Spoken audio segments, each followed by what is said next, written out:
Hi hello ಎಲ್ಲರಿಗೂ ನಮಸ್ಕಾರ. Welcome back to Pedanagari foods. ನಾನು ಗೀತಾ.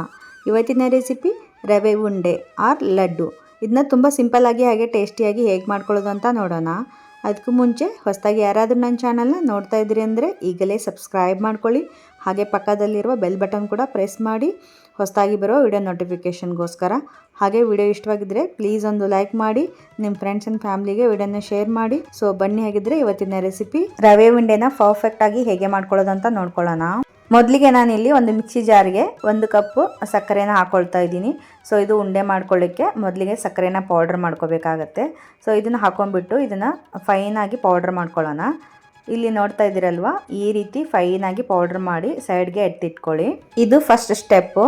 ನಂತರ ನಾನಲ್ಲಿ ಗ್ಯಾಸ್ ಮೇಲೆ ಒಂದು ದಪ್ಪ ತಳ ಇರುವಂಥದ್ದು ಸ್ಟೀಲ್ದು ಪ್ಯಾನ್ ಇಟ್ಕೊಂಡಿದ್ದೀನಿ. ಇದಕ್ಕೆ ನಾನಿವಾಗ 3 ಟೇಬಲ್ ಸ್ಪೂನು ತುಪ್ಪ ಹಾಕ್ಕೊಳ್ತಾ ಇದ್ದೀನಿ.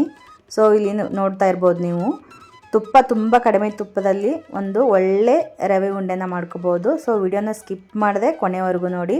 ಸ್ವಲ್ಪ ಟಿಪ್ಸ್ ಆ್ಯಂಡ್ ಟ್ರಿಕ್ಸ್ ಎಲ್ಲ ಹೇಳ್ಕೊಡ್ತೀನಿ ಪರ್ಫೆಕ್ಟ್ ಆದ ಲಡ್ಡು ಮಾಡ್ಕೊಳ್ಳಿಕ್ಕೆ.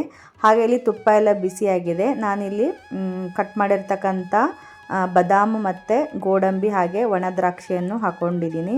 1/4 ಕಪ್ನಷ್ಟು ಹಾಕ್ಕೊಂಡು ಇದನ್ನು ಗೋಲ್ಡನ್ ಬ್ರೌನ್ ಆಗೋ ರೀತಿ ಫ್ರೈ ಮಾಡ್ಕೋಬೇಕಾಗತ್ತೆ. ಸೊ ಈ ರೀತಿ ಕಲರ್ ಚೇಂಜ್ ಆಗಬೇಕು, ಅಲ್ಲಿವರೆಗೂ ಫ್ರೈ ಮಾಡ್ಕೊಳ್ಳಿ.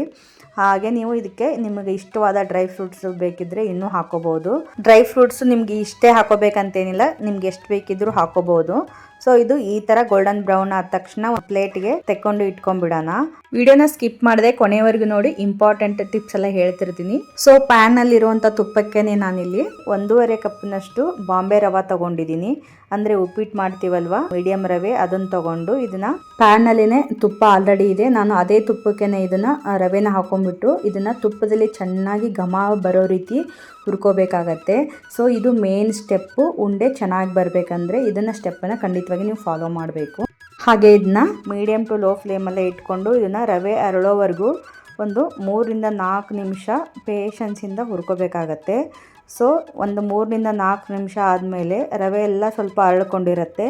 ಆವಾಗ ನಾನಿಲ್ಲಿ 1 ಕಪ್ಪು ಹಸಿ ತೆಂಗಿನ ತುರಿನ ಹಾಕ್ಕೊಳ್ತಾ ಇದ್ದೀನಿ. ಸೊ ಈ ರೀತಿ ತುರಿದಿರ್ತಕ್ಕಂಥ ಫ್ರೆಶ್ ತೆಂಗಿನ ತುರಿ ಹಾಕೊಂಡ್ಬಿಟ್ಟು ಇದನ್ನು 1 ನಿಮಿಷ ಕಾಲ ಇದನ್ನು ಕೂಡ ಫ್ರೈ ಮಾಡ್ಕೋಬೇಕಾಗತ್ತೆ.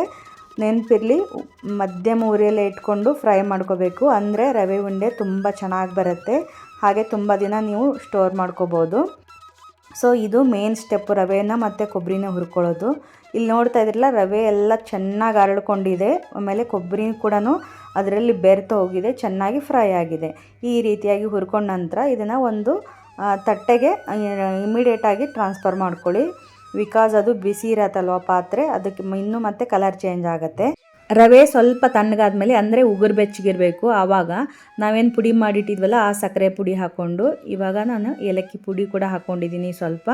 ಹಾಗೆ ಇಲ್ಲಿ ಫ್ರೈ ಮಾಡಿ ಏನಿಟ್ಟಿದ್ವಲ್ಲ ಎಲ್ಲ ಡ್ರೈ ಫ್ರೂಟ್ಸ್ನ ಅದನ್ನೆಲ್ಲ ಹಾಕ್ಕೊಂಡು ಇಲ್ಲಿ ನಾನು ಚೆನ್ನಾಗಿ ಮಿಕ್ಸ್ ಮಾಡ್ಕೊಳ್ತಾ ಇದ್ದೀನಿ. ಇದನ್ನು ನೀವು ಚೆನ್ನಾಗಿ ಕೈಲೇ ಸ್ವಲ್ಪ ಪ್ರೆಸ್ ಮಾಡಿ ಈ ರೀತಿ ಮಿಕ್ಸ್ ಮಾಡ್ಕೋಬೇಕಾಗತ್ತೆ. ಇವಾಗ ನಾನು ಇಲ್ಲಿ ಮತ್ತೊಂದು ಟೇಬಲ್ ಸ್ಪೂನಷ್ಟು ತುಪ್ಪ ಹಾಕ್ಕೊಂಡು ಇನ್ನೊಂದು ಸಾರಿ ಚೆನ್ನಾಗಿ ಕಲಿಸ್ಕೊತಾ ಇದ್ದೀನಿ. ಸೊ ನಾನು ಇಲ್ಲಿ ವಿಡಿಯೋದಲ್ಲಿ ತೋರಿಸ್ತಿದ್ದೀನಲ್ಲ, ಈ ರೀತಿಯಾಗಿ ಚೆನ್ನಾಗಿ ಕಲಿಸ್ಕೊಳ್ಳಿ. ನೋಡ್ತಾ ಇರ್ಬೋದು ನೀವು, ಇಲ್ಲಿ ಮುಷ್ಟಿ ಮಾಡಿದರೆ ಈ ರೀತಿ ಆಗ್ತಾಯಿದೆ. ಆ ರೀತಿ ಆದಾಗ ನೀವು ತುಪ್ಪ ಬೇಕಿದ್ದರೆ ಇನ್ನೂ ಬೇಕಿದ್ದರೂ ಹಾಕೋಬೋದು, ಇಷ್ಟೇ ಹಾಕೋಬೇಕಂತೇನಿಲ್ಲ. ಸೊ ಇಲ್ಲಿ ನಾನು ಕಾಯಿಸಿದ ಬಿಸಿ ಹಾಲನ್ನು ಹಾಕ್ಕೊತಾ ಇದ್ದೀನಿ. ಸೊ ನೀವು ನೋಡ್ಕೊಂಡು ಸ್ವಲ್ಪನೇ ಹಾಕೋಬೇಕಾಗತ್ತೆ. ಒಂದು 3-4 ಟೇಬಲ್ ಸ್ಪೂನು ಹಾಲಾದರೆ ಸಾಕಾಗುತ್ತೆ ಇದಕ್ಕೆ. ಸೊ ಒಂದೇ ಸಾರಿ ಎಲ್ಲ ಹಾಲನ್ನು ಹಾಕಿ ಮಿಕ್ಸ್ ಮಾಡ್ಕೊಳಕ್ಕೋಬೇಡಿ, ಸ್ವಲ್ಪನೇ ಈ ರೀತಿ ಹಾಕ್ಕೊಂಡ್ಬಿಟ್ಟು ಮಿಕ್ಸ್ ಮಾಡಿಕೊಂಡು ಕೈಗೆ ಸ್ವಲ್ಪ ತುಪ್ಪ ಹಾಕ್ಕೊಂಡ್ಬಿಟ್ಟು ಈ ರೀತಿ ಒಂದು ಸ್ವಲ್ಪ ಲಡ್ಡು ಶೇಪ್ನಲ್ಲಿ ಸ್ವಲ್ಪನೇ ಪೋರ್ಷನ್ ತೊಗೊಂಡ್ಬಿಟ್ಟು ಈ ರೀತಿ ಲಡ್ಡು ಶೇಪಲ್ಲಿ ಮಾಡ್ಕೋಬೇಕಾಗತ್ತೆ. ನೋಡ್ತಾ ಇರ್ಬೋದು ನೀವು ಇಲ್ಲಿ ಎಷ್ಟು ಚೆನ್ನಾಗಿ ರವೆ ಉಂಡೆ ಎಷ್ಟು ಈಸಿಯಾಗಿ ಬರ್ತಾಯಿದೆ, ರೌಂಡಾಗಿ ನೋಡ್ತಾ ಇರ್ಬೋದು ನೀವು ಇಲ್ಲಿ. ಸೊ ಈ ರೀತಿಯಾಗಿ ಮಾಡಿಕೊಂಡ್ರೆ ಲಡ್ಡು ಅಂತೂ ಸಖತ್ ಟೇಸ್ಟಿಯಾಗಿ ಬರುತ್ತೆ. ಸೊ ಹಾಗೆ ತಿನ್ನಬೇಕಾದ್ರೆ ಬಾಯಲ್ಲಿ ಜ್ಯೂಸಿಯಾಗಿ ಸಖತ್ತಾಗಿರುತ್ತೆ. ಅದರಲ್ಲಿ ಕೊಬ್ಬರಿನೇನು ಹಾಕ್ಕೊಂಡಿದ್ದೀವಲ್ಲ ನಾವು, ಅದರ ಫ್ಲೇವರ್ ಅಂತೂ ಸಖತ್ತಾಗಿರುತ್ತೆ. ಸೊ ರವೆ ಉಂಡೆನ ಇಷ್ಟ ಇಲ್ಲ ಅನ್ನೋರು ಈ ರೀತಿಯಾಗಿ ನೀವು ಮಾಡಿಕೊಡಿ. ಒಂದ್ಸಲ ತಿಂದರೆ ಸಾಕು, ಪ್ರತಿ ಸಲ ಇದನ್ನೇ ಮಾಡು ಅಂತ ಹೇಳ್ತಿರ್ತಾರೆ, ಅಷ್ಟೊಂದು ರುಚಿಯಾಗಿರುತ್ತೆ. ಹಾಗೆ ನೀವಿಲ್ಲಿ ಒಣ ಕೊಬ್ಬರಿನೂ ಕೂಡ ಹಾಕೋಬೋದು. ನಾನಿಲ್ಲಿ ಫ್ರೆಶ್ ತೆಂಗಿನ ತುರಿ ಯೂಸ್ ಮಾಡಿದ್ದೇನಲ್ಲ, ಅದ್ರ ಜಾಗದಲ್ಲಿ ನೀವು ಒಣ ಕೊಬ್ಬರಿ ಕೂಡ ತುರಿದ್ಬಿಟ್ಟು ಹಾಕೋಬೋದು. ನೋಡ್ತಾ ಇರ್ಬೋದು ನೀವು ಇಲ್ಲಿ ಎಷ್ಟು ಚೆನ್ನಾಗಿ ಲಡ್ಡು ರೆಡಿ ಆಗ್ತಾ ಇದ್ದಾವೆ. ಈ ರೀತಿಯಾಗಿ ರೆಡಿ ಮಾಡ್ಕೊಳ್ಳಿ. ಹಾಗೆ ನಾನಿಲ್ಲಿ ನೋಡ್ತಾ ಇರ್ಬೋದು ಇಷ್ಟು ಹಾಲಿನಲ್ಲಿ ಇನ್ನೂ ಮಿಕ್ಕಿದೆ. 3 to 4 ಟೇಬಲ್ ಸ್ಪೂನು ಹಿಡಿದಿದೆ ಅಷ್ಟೇ. ನಿಮಗೆ ಬೇಕಿದ್ದರೆ ಇನ್ನೊಂದು ಸ್ವಲ್ಪ ಹಾಲು ಹಾಕೊಂಡ್ಬಿಟ್ಟು ಮಿಕ್ಸ್ ಮಾಡಿಕೊಂಡು ಲಡ್ಡು ಮಾಡ್ಕೊಳ್ಳಿ. ನೋಡ್ತಿರ್ಬೋದು ನಾನು ತಗೊಂಡಿರೋ ಕ್ವಾಂಟಿಟಿಯಲ್ಲಿ ಇಷ್ಟೊಂದು ಉಂಡೆಗಳಾಗಿದೆ. ಸೊ ಇವಾಗ ಪರ್ಫೆಕ್ಟ್ ಆದ ಲಡ್ಡುಗಳು ರೆಡಿ ಆಗಿದೆ. ಇವಾಗ ಒಂದು ಪ್ಲೇಟಿಗೆ ಸರ್ವ್ ಮಾಡೋಣ.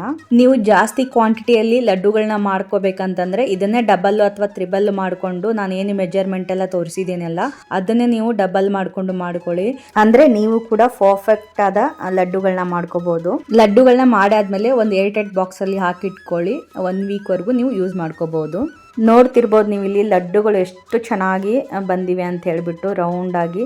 ಸೊ ನಾನು ಇದನ್ನ ಒಂದು ಕಟ್ ಮಾಡಿಬಿಟ್ಟು ತೋರಿಸ್ತೀನಿ. ಸೊ ನೋಡಿದ್ರಲ್ವಾ ಎಷ್ಟು ಪರ್ಫೆಕ್ಟ್ ಆಗಿ ಬಂದಿದೆ, ಸಾಫ್ಟ್ ಆಗಿ ತುಂಬಾನೇ ಸಖತ್ತಾಗಿ ಬಂದಿದೆ. ಸೊ ಇಷ್ಟು ಚೆನ್ನಾಗಿ ಲಡ್ಡು ಮಾಡಿದ್ಮೇಲೆ ಟೇಸ್ಟ್ ಮಾಡದೇ ಇರೋಕ್ಕಾಗತ್ತಾ? ಸೊ ಟೇಸ್ಟ್ ಮಾಡೇ ಬಿಡ್ತೀನಿ. ವಾವ್, ಸಖತ್ತಾಗಿದೆ ಅಂತ ಹೇಳ್ಬೋದು, ಅಷ್ಟೊಂದು ಚೆನ್ನಾಗಿದೆ. ಸೊ ನೀವು ಕೂಡ ಈ ಹಬ್ಬಗಳಿಗೆಲ್ಲ ಹಾಗೆ ಸ್ವೀಟ್ ತಿನ್ಬೇಕು ಅನಿಸ್ದಾಗೆಲ್ಲ ಟ್ರೈ ಮಾಡಿ. ಮಕ್ಕಳ ಸ್ನ್ಯಾಕ್ಸ್ ಬಾಕ್ಸಿಗೂ ಕೂಡ ನೀವು ಮಾಡ್ಕೋಬಹುದು. ಸೊ ನೋಡಿದ್ರಲ್ಲ ಸಖತ್ ಟೇಸ್ಟಿಯಾಗಿ ಹಾಗೆ ಅಷ್ಟೇ ಸಿಂಪಲ್ ಆಗಿ ಮಾಡ್ಕೊಳ್ಳೋಂಥ ರವೆ ಉಂಡೆ ರೆಡಿ ಆಗೋಯ್ತು.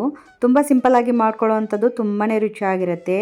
ನೀವು ಬೇಕಾದರೆ ಒಂದ್ಸಲ ಟ್ರೈ ಮಾಡಿ ನೋಡಿ, ಹಾಗೆ ಹೇಗೆ ಬಂತು ಅಂತ ಕಮೆಂಟ್ ಮಾಡಿ ತಿಳಿಸಿ. ವಿಡಿಯೋಗೊಂದು ಲೈಕ್ ಮಾಡಿ.